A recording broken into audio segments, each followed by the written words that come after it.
മുശാവറ അംഗം ബഹാവുദ്ദീൻ നദ്വിക്കെതിരായ നീക്കത്തിനെതിരെ സമസ്തയിലെ മുസ്ലിം ലീഗ് അനുകൂല വിഭാഗം മലപ്പുറത്ത് മദ്രസ മാനേജ്മെന്റ് ജാഗ്രതാ സംഗമം നടത്തി. സമസ്ത ജമയത്തുൽ മുഅല്ലിമീൻ പ്രസിഡന്റ് സ്ഥാനത്ത് നിന്ന് ബഹാവുദ്ദീൻ നദ്വിയെ നീക്കിയത് വിഭാഗീയത ലക്ഷ്യമിട്ടാണ് എന്ന് യോഗം കുറ്റപ്പെടുത്തി. മദ്രസ അധ്യാപകർ കമ്മ്യൂണിസത്തിന് അനുകൂലമായി നിൽക്കരുതെന്ന് നാസർ ഫൈസി കൂടത്തായി പറഞ്ഞു. 24 എക്സ്ക്ലൂസീവ്. ചില ആളുകളുടെ ബുദ്ധി കാരണമായി കൊണ്ട് തുരപ്പൻ പണിയെടുക്കുന്ന ഈ പണിയുണ്ടല്ലോ, അത് അവസാനിപ്പിക്കാൻ സമയമായി എന്ന് സൂചിപ്പിക്കേണ്ടി വരും. എല്ലാ കാലഘട്ടത്തിലും അടങ്ങി നിൽക്കാൻ കഴിയില്ല, എല്ലാ സമയത്തും ഇത് മൗനം പാലിക്കാൻ കഴിയില്ല.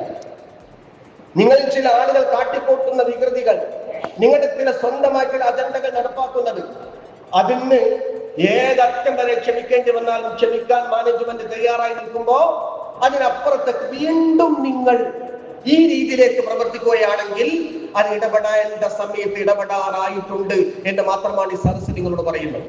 അതുകൊണ്ട് ജാഗ്രത പുലർത്തണം. അതുകൊണ്ട് നമ്മുടെ മദ്രസകൾ ഏതെങ്കിലും ആളുകളുടെ ചട്ടുകത്തിന് അനുകൂലമായി പ്രവർത്തിക്കാൻ പാടില്ല.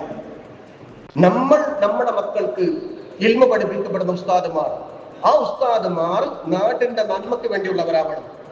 അവർ ഐക്യത്തിന് വേണ്ടി പ്രവർത്തിക്കുന്നവരാവണം. അവർ സമസ്തയെ ശക്തിപ്പെടുത്തുന്നവരാവണം. അവർ കമ്മ്യൂണിസത്തിന്റെ പാലം പണിയുന്നവരാവാൻ പാടില്ല. അവർ കമ്മ്യൂണിസത്തിന്റെ അനുകൂലമായി നിൽക്കുന്നവരാവാൻ പാടില്ല. സമീർ ബിൻ കരീം വിശദാംശങ്ങളുമായി. സമീർ, സമസ്തയിലെ ഭിന്നത രൂക്ഷമാവുകയാണോ ഈ വിഷയത്തിൽ?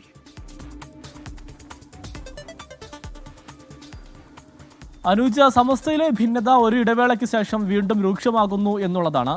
സമസ്തയുടെ മദ്രസ അധ്യാപക സംഘടനയായിരിക്കുന്ന ജമയത്തുൽ മുഅല്ലിമീന്റെ പ്രസിഡന്റ് സ്ഥാനത്ത് നിന്ന് ലീഗ് അനുകൂല പക്ഷക്കാരനായ സമസ്ത മുശാവറ അംഗം ബഹാവുദ്ദീൻ മുഹമ്മദ് നദ്വിയെ നീക്കിയിരുന്നു. ഈ നീക്കത്തിനെതിരെ ആയിട്ടുള്ള ഒരു ജാഗ്രതാ സംഗമമാണ് മലപ്പുറം സുന്നി മഹലിൽ നടന്നിരിക്കുന്നത്. ലീഗ് അനുകൂല പക്ഷത്തിന്റെ നേതൃത്വത്തിൽ സമസ്ത മാനേജ്മെന്റിന്റെ നേതൃത്വത്തിലാണ് ഈ പരിപാടി സംഘടിപ്പിച്ചിരിക്കുന്നത്. പ്രധാനമായും പറയുന്നത് ഈ നദ്വിക്കെതിരായിട്ടുള്ള നീക്കം ഒരു തരത്തിലും തന്നെ അംഗീകരിക്കാൻ കഴിയില്ല, അത് വിഭാഗീയ പ്രവർത്തനത്തിന്റെ ഭാഗമാണ്. അതുകൊണ്ട് തന്നെ പൂർവ്വസ്ഥിതി പുനഃസ്ഥാപിക്കണമെന്നും യോഗം ആവശ്യപ്പെട്ടു. യോഗത്തിൽ സംസാരിച്ച നാസർ ഫൈസി കൂടത്തായി രൂക്ഷമായ ഭാഷയിലാണ് മറുചേരിയെ വിമർശിച്ചത് എന്നുള്ളതാണ്.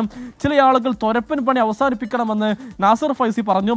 മദ്രസ അധ്യാപകർ ഈ കമ്മ്യൂണിസത്തിന് അനുകൂലമായി അല്ലെങ്കിൽ അതുമായി ബന്ധപ്പെട്ട പാത പണിയുന്ന ആളുകളായി മാറരുത്. അവർ മുസ്ലിം ലീഗിന് എതിരായിട്ടുള്ള നീക്കം നടത്തുന്നവരാവരുത്. അവർ ആ ജോലി മാത്രം കൃത്യമായി ചെയ്താൽ മതി എന്നുള്ള ഒരു കാര്യമാണ് നാസർ ഫൈസി കൂടത്തായി കൃത്യമായി തന്നെ പറയുന്നത്. സമസ്തയെ ശക്തിപ്പെടുത്തുന്നവരാവണം. ഈ പാണക്കാട് തങ്ങൾക്കെതിരെ നിലപാട് സ്വീകരിക്കുന്നത് അവരുടെ മദ്രസ അധ്യാപകർ എന്നുള്ളതാണ് ഈ നാസർ ഫൈസി കൂടത്തായി വ്യക്തമാക്കുന്നത്. അതുകൊണ്ട് തന്നെ ഇതുമായി ബന്ധപ്പെട്ട വിഭാഗീയത രൂക്ഷമാവുകയാണ് കൂടുതൽ. അനുജ, ഇടവേളയ്ക്ക് ശേഷമാണ് സമസ്തയിൽ വിഭാഗീയത രൂക്ഷമാകുന്നത്.